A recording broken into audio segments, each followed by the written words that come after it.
Pour passer ta ceinture rose de géographie, il va falloir que tu connaisses le nom des 5 fleuves français. Les 5 plus grands fleuves français. Un fleuve, c'est une rivière qui va se jeter dans la mer. Il y a un fleuve au moins que tu connais, c'est la Seine, ici, car c'est le fleuve qui passe à Rouen. Il se jette dans la Manche.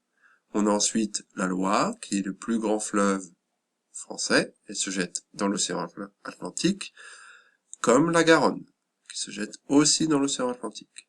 On a ensuite le Rhône, qui se jette dans la mer Méditerranée, et le Rhin, qui marque la frontière entre la France et l'Allemagne, qui lui va se jeter dans la mer du Nord.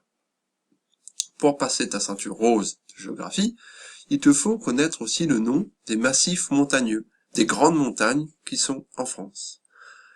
Nous avons au nord ici les Vosges, dessous le Jura, puis les Alpes, avec le Mont Blanc, le plus haut sommet de France, le Massif central, qui est au centre, d'où son nom, et enfin les Pyrénées.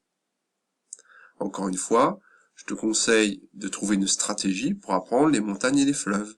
Tu peux partir comme je l'ai fait dans ce sens-là pour les montagnes, ou dans l'autre sens, et la même chose pour les fleuves.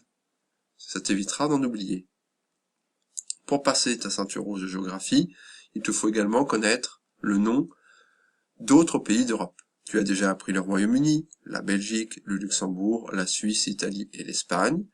Il te faut maintenant connaître l'Irlande, ici, le Danemark, ici, les Pays-Bas,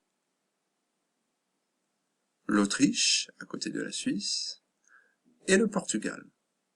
Je te conseille aussi de les apprendre dans ce sens-là, pour ne pas en oublier. Voilà, bon courage.